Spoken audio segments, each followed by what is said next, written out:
Hey guys, it's Phantom here and welcome back to a brand new video, everyone, where in today's video I am going to be talking about one of my most favorite worlds in this game, and that is that of Mirage, and how it is just kind of a really severely underrated world. I seriously feel like this world does not get enough attention, and a lot of people really don't seem to recognize just how good this world really is, and I mean just the amount of things that are really good about this world.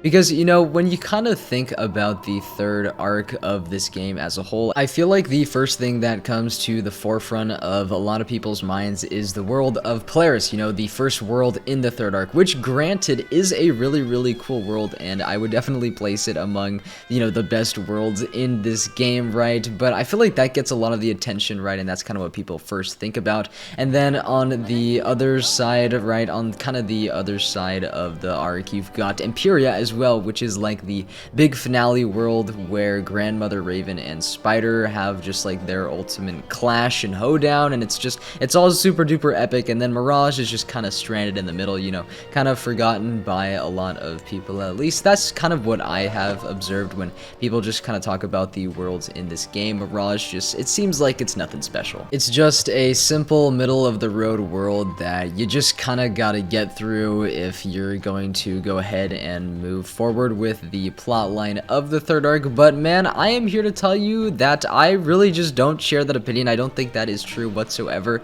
Mirage is a great world in my opinion, definitely one of the most underrated in this game for sure, and there are just a plethora of reasons why. Now, the first thing that I would like to bring up is the fact that the world actually has a really good storyline that I think gets glossed over quite a bit by a lot of people just when they decide to run through the world. But it's actually kind of interesting, you know, when you just like take a second to really realize why you're here in the world and kind of pay attention to all that happens around you. I honestly think it's really good. That dune was super fucking weird, but yeah. So basically, the first thing that I would like to bring up is Mirage solves one of the biggest mysteries that was just, I mean, a mystery in this game for so long, and that is, where's Bartleby's Eye of History, you know, and what, if anything, can we do to help retrieve it? So yeah, that is pretty much the main framework of Mirage and kind of the end goal that we get to at the end of the world. But throughout our journey in this world,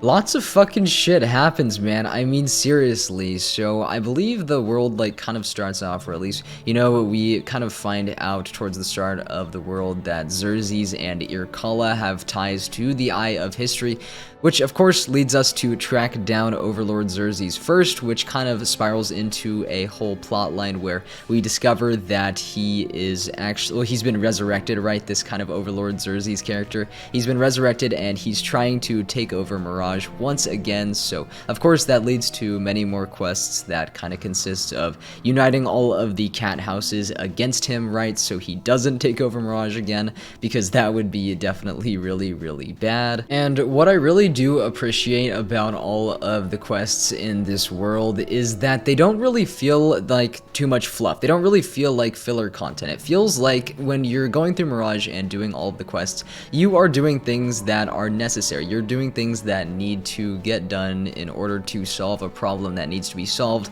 And I've just noticed in a lot of other worlds, this is definitely a really big problem. Like, your wizard can get easily distracted, you know, just doing things that don't really matter, I mean, too much in the end. And I mean, you could argue, oh, I don't know, we got caught up in all of the Overlord Xerxes mess while trying to kind of pursue the Eye of History, but of course, right, just kind of bringing you back to the fact that Xerxes was, you know, having ties, he had ties to the Eye anyways, so, right, I mean, like, if we could confront this guy, then he could possibly give us information about the Eye, which was our intended goal, so I feel like that definitely makes sense on that end. But of course, you know, we end up defeating Overlord Xerxes, right? His plan fails and everything, and we save Mirage, at least for now. But that also leads us to tracking Irkalla, which is, you know, kind of the next big ol' villain figure, right, that we are pursuing in order to get the Eye. And of course, we eventually confront her and defeat her, and she reveals that Spider actually had a plan the whole time, right? And he was actually involved in the Cabal and and he was going to kind of use the eye to meet his own needs, of course. And then this just leads into another brilliant plotline where we kind of find out a lot more about the Cabal and what exactly it is that they are trying to do. And this is also interwoven beautifully, right, with the Eye of History, because as you guys probably know, I mean maybe, but if you don't know, I'll inform you anyway, Spider was planning to use the Eye to actually, you know, rewrite the spiral and turn it back and kind of rewind back to the first world, so that of course serves the Cabal's purpose as well. And I think that this specific point in the story is especially cool because I feel like, you know, before this kind of very moment, we didn't really know too much about the Cabal, right? And, you know, it clued us in a lot more as to who they are, right? And it was kind of cool because we learned that the Arcanum was also keeping tabs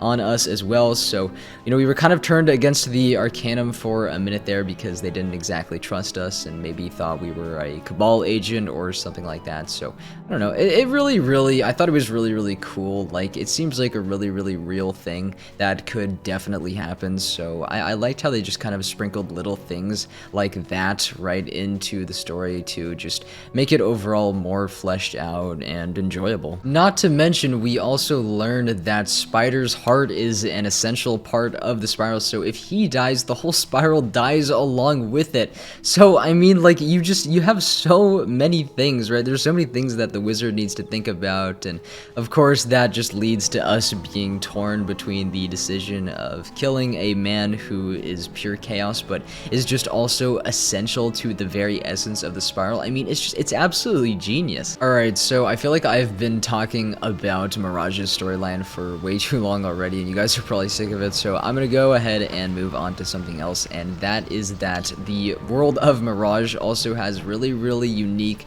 lively, and fun characters that are present inside of it, which just makes the whole, you know, overall experience with the world and its story just a lot better. You know, you got characters like the Sultana, Snake Pillskin, Ozymandias, right, just all of those people. Santiago as well is a really good one.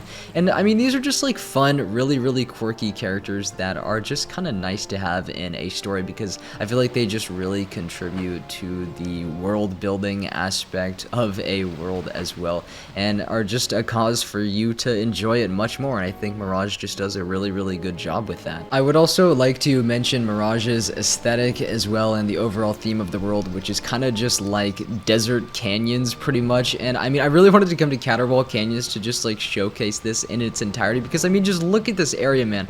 It just looks so fucking good. Like Mirage, I feel like some people seem to forget sometimes, is a really good looking world. It's just graphically, it's super duper impressive. So you got areas like Caterwall Canyons. I know Agrabah too is a really good looking area as well. I also like Yakal Mountain. I mean, there's so many areas in Mirage, right, that just look so good. I mean, and when you're traveling and traversing throughout the world and you see all this cool stuff, I mean, doesn't it just like want to make you play more? Because it certainly does with me. I can definitely say that. And you know, Polaris is a really good looking world too. I'm not gonna take that away from it, but I mean, compare this to just the piece of shit looking fucking Imperia Part 1. I mean, come on, it's absolutely no contest at that point. So I really don't think Mirage gets enough recognition for its looks as well, because I think it's definitely one of the most aesthetically pleasing worlds in this game. That's right, that's my definitive point. You can disagree if you want, but meh. The last thing that I would also like to mention about Mirage, and I'm not sure if everyone is going to agree with me on this or not, but I think the difficulty for the world is just absolutely perfect, you know, coming from a world such as Polaris in the third arc. You know, it's not too hard at all whatsoever, but it's not super easy to where, I mean, you feel like it's just an absolute joke while playing it. And, you know, personally me, I mean, I sometimes like a challenge, but a lot of times I am solo questing throughout this game, and I can get through a lot of Mirage pretty smoothly, so I really appreciate that. And when I'm kind of coming out of Mirage as well, just finishing the world, you know, I'm not too tired, right, but I also kind of feel fulfilled at the same time. So I think that really is a testament to how the difficulty, I mean, they got it just right. They got it just right in terms of just it increasing, you know, on an incline from Polaris all the way to Imperia. area. Yeah, I think they did a really good job with that as well. But that is pretty much going to be it for this video, everyone. I really hope you guys did enjoy. If you did, you could always leave a like on this video or subscribe to the channel. That would help me out immensely, and I really would appreciate it. Let me know all of your thoughts about Mirage in the comments down below, because I would certainly like to hear them. But with all of that being said, I will see you all in the next video or stream, whenever that may be. So take care and peace out, guys.